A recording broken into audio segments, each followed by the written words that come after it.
Chairperson వ్యక్తిగత కారణాల వల్ల రాజీనామా చేయడం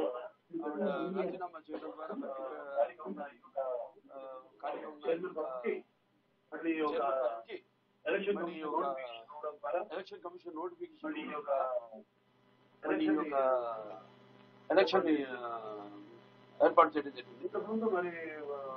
ఇంతకుముందు మరి వైఎస్ఆర్సీపీ పరిపాలన ఉన్నప్పుడు వారి పరిపాలనకు విసిగిపోయిన కౌన్సిలర్లంతా కూడా ఎలక్షన్ కు ముందే కొంతమంది మన పార్టీ తెలుగుదేశం పార్టీ వైపు మొగ్గు చూపడం జరిగింది.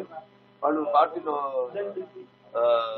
రిజైన్ చేసి కౌన్సిలర్ గా వాళ్ళు ఇక్కడ పార్టీలో జాయిన్ అవడం అయింది.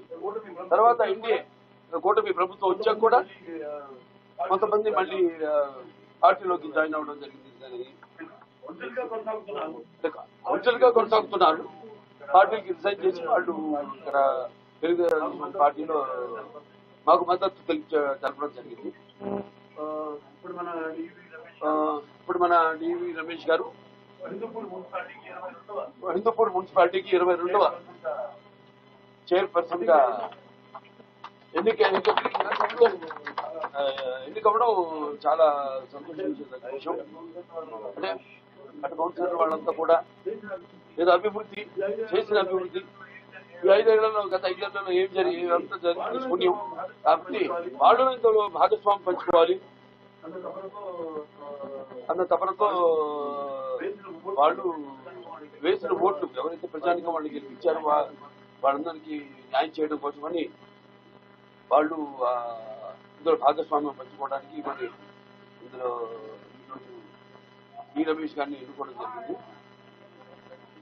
అలాగే ఈ యొక్క మున్సిపాలిటీ అభివృద్ధి కోసం అలాగే అంటే హిందూపురాన్ని ఎంతో అందంగా తీర్చిదిద్దడం కోసం రహదారుల యొక్క వెడల్పులు చేయడం అయితేనేమి లేకపోతే ప్రతి ఇంటికి కూడా నీటి సౌకర్యాన్ని అందజేయాలన్న లక్ష్యంతోనే మొదటి నుంచి ఉన్నాం. దానికే కట్టుబడి ఉన్నాం. ముఖ్యంగా హిందూపూర్ ఈ యొక్క ఏదైతే సిసి రోడ్లు ట్రైన్లు ఉన్నాయో వాటి కోసం 92 కోట్ల రూపాయలు పోయినసారి తెలుగుదేశం అధికారంలో ఉన్నప్పుడు ఇక్కడ మన చైర్పర్సన్ ఉన్నప్పుడు అప్పుడు మనం 65 కోట్ల రూపాయలు మనం స్పెషల్ డెవలప్మెంట్ ఫండ్ కింద సీఎం గారు చంద్రబాబు నాయుడు గారు ఆయన 65 కోట్లను 66 కోట్లు శాంక్షన్ చేయడం జరిగింది. మళ్ళీ రివర్స్ సెంటరింగ్ అని ప్రభుత్వం మారాక క్యాన్సిల్ చేయడం జరిగింది. ఆ తర్వాత ఏది ఒక అభివృద్ధి కూడా జరగలేదు హిందూపూర్లో. సో అప్పుడు 62 కాస్త 66 కాస్త ఇప్పుడు 32 కోట్లు అయింది. మళ్ళీ పెరిగింది. డీజిల్ అన్ని ధరలు పెరగడం దానికి అనుగుణంగా టోటల్ కాస్ట్ ఆఫ్ పెరగడం జరిగింది. ఎస్కలేషన్ అవ్వడం జరిగింది. ఇవాళ 92 కోట్లు. మనం కూడా ముఖ్యమంత్రి గారిని కలిసినప్పుడు అది ఆ ఫైల్ అక్కడే ఉంది, ఫైనాన్స్ డిపార్ట్మెంట్ లో ఉంది. వెంటనే దాన్ని ఇమీడియట్ గా శాంక్షన్ చేస్తానని చెప్పారు ఆయన. అలాగే ఏదైతే ఈ ప్రతి వాటికి కూడా నీళ్లు అందించాలి, అంతర్గత పైప్ లైన్ ద్వారా నీళ్లు అందించాలని మరొక 120 కోట్ల రూపాయల ఇంకొక డిపిఆర్ ప్రిపేర్ చేసి పంపడం కూడా జరిగింది. అది కూడా ఫైనాన్స్ డిపార్ట్మెంట్ లో ఉంది. అది కూడా త్వరగతిన మంజూరు అవుతుంది. శరవేగంగా ఆ పనులు కూడా మొదలు పెడతాము. ఇలా అలా చూసుకుంటే అలాగే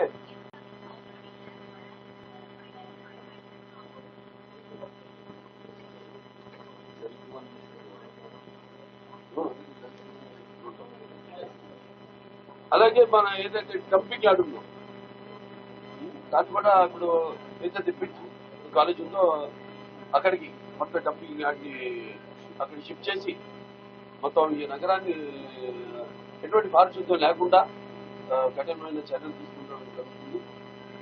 ఇంకా ముందు ఇంకా ప్రతి హిందూపురం పట్టణానికి అతిశుద్ధంగా తీర్చడానికి జరిగింది.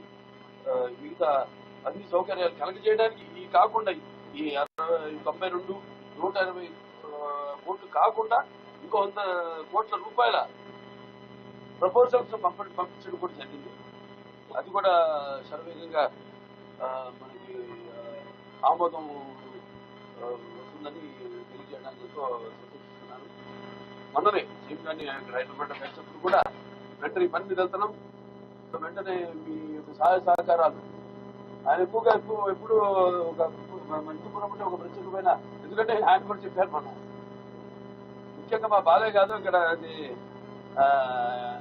ఇక్కడ పార్టీ వ్యవస్థాపకులు స్వర్గీయ శ్రీ నందమూరి తారక రామారావు గారు, ఆయన ప్రాతినిధ్యం వహించిన కాన్స్టిట్యూయెన్సీ, అలాగే అది కాకుండా కూడా భౌగోళికంగా ఎంతో మంచి భవిష్యత్తు ఉన్న కాన్స్టిట్యూయెన్సీ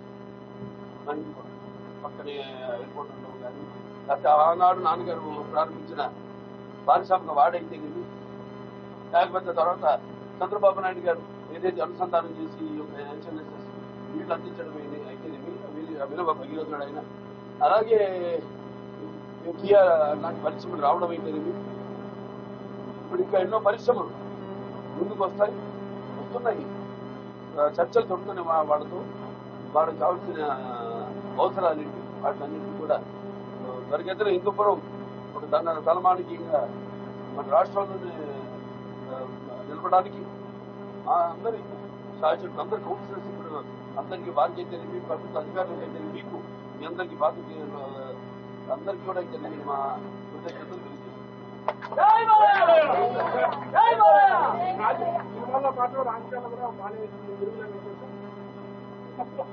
స్వార్థంగా ఇప్పటి స్వార్థం లేకుండా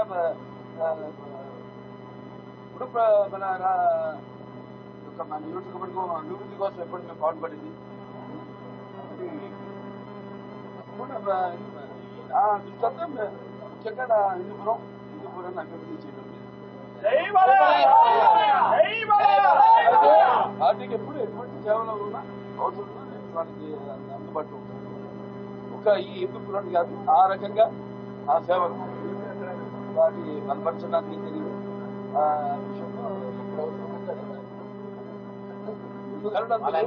రాష్ట్రమంతా ఉంటాయి.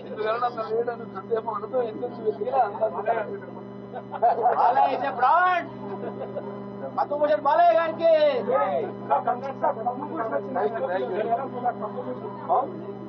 సినిమాలు ఇచ్చారు. అంటే ఇంకా పద్మభూషణ్ మనకి ఫైన్ ఆర్ట్స్ దానికి సంబంధించి నటుడుగా ఇచ్చారు. నటుడుగా నాకు ఇంకా సంతృప్తి నేను చెందలేదు, ఇంకా ఎంతో ఉంది. నేను అన్నా చాలా మంది ఏదో పక్కదారి పట్టినప్పుడు ఏదో